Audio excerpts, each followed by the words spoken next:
So there's this thing that happens to many unsuspecting new puppy parents. It's the part where everything is terrible and you think you've made a huge mistake. We call this the "what the bleep was I thinking" phase.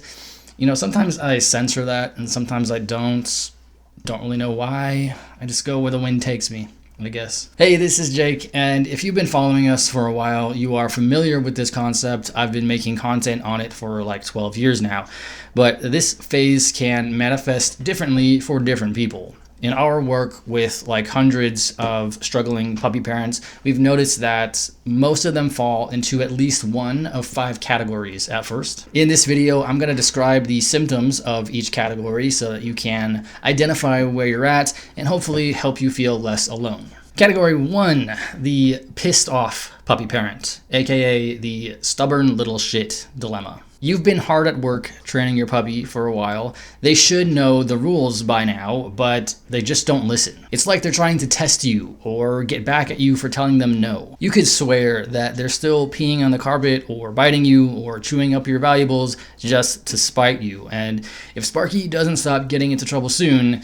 you're gonna snap. Why does this happen? Well, a couple weeks, or hell, even a couple days with a new puppy can feel like an absolute eternity. So it's understandable for a sleep-deprived puppy parent to think, okay, we've been working on this forever, Sparky must know it by now, he's just choosing not to listen. But when people come to us with this issue and we put on our little metaphorical detective hats and start problem solving with them, it almost always turns out that the puppy isn't actually fully trained. Their owner may have done a great job introducing them to a new command or new rule, but they haven't trained them to a level where the puppy can actually listen in real life. Think of it this way. Would you take one art class and suddenly be a master painter? Or take one high school language class and suddenly be fluent in that language? Probably not. A lot more goes into mastery of a skill than just knowing the basic information, and the same is true when your dog learns a new skill too. Just because little Sparky went to puppy class and learned what come means doesn't mean she's actually trained. So if you take her to the park and she doesn't come when called, don't worry, she's not being stubborn or defiant, she just isn't proficient enough to use that skill in that situation. And just because Sparky had a few good days of potty training success, it doesn't mean that he's actually potty trained yet. Number 2, the prisoner parent, aka the "my soul is in solitary confinement" dilemma. You wanted a dog to keep you company, but this experience has somehow only made you feel more lonely. Your puppy screams their head off every time you leave the room for 2 seconds, so you have no idea how you're supposed to buy groceries or shower or hear yourself think ever again. Why does this happen? Well, there are a couple things going on. 1, for most of Sparky's incredibly short life, he has never been alone. He always had his mom and his siblings and his human caretakers with him like 24/7. So being by himself is scary. Puppies come with this neat little survival mechanism. If they find themselves alone, usually because they have leapt headfirst into mischief with no regard for their physical being, they sound this ear-piercing little alarm so that mom can come and find them.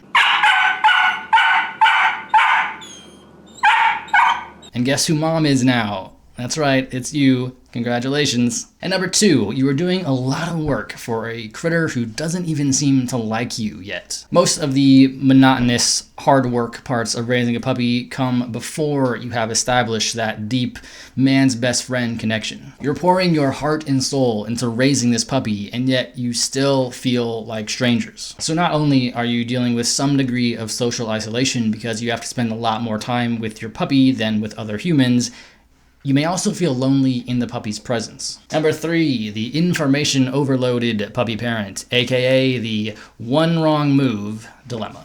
In your pre-puppy excitement, you did a ton of research, but the more research you do, the less certain you become. You feel like your head is gonna explode, and like maybe raising a puppy is much harder than you expected.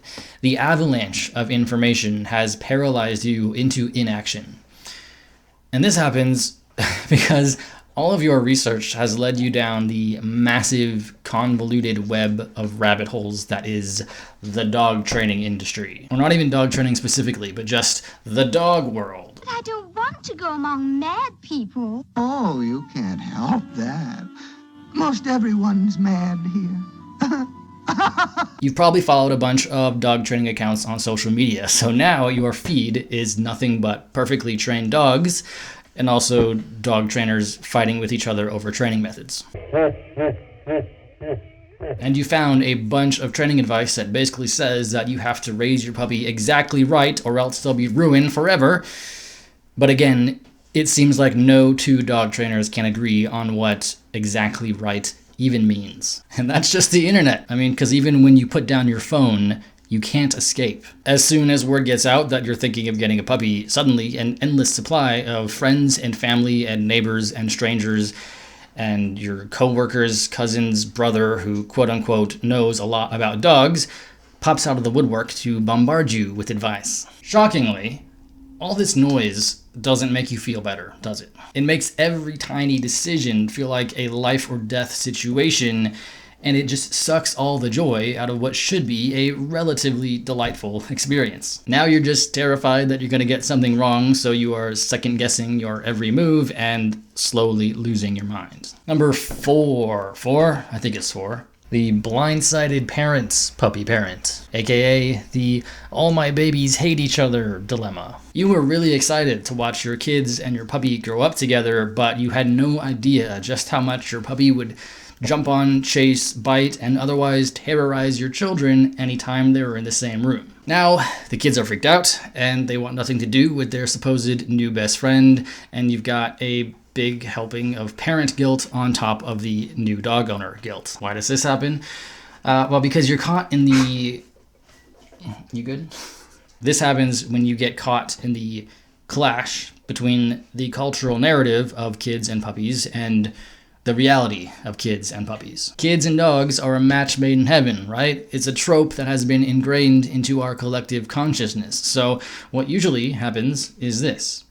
The parent gets inundated with the message that puppies and dogs are perfect for each other. Parent gets a puppy for their 6-year-old, anticipating just endless joy and happiness.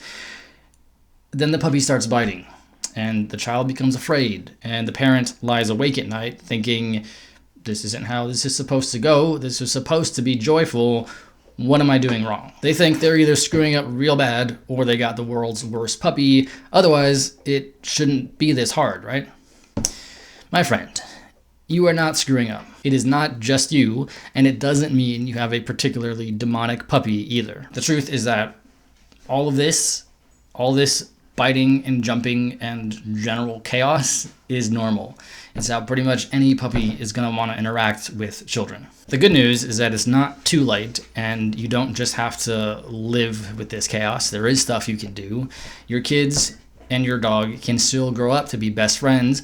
It might not be as effortless as the cultural narrative leads us to believe, but it's definitely still possible.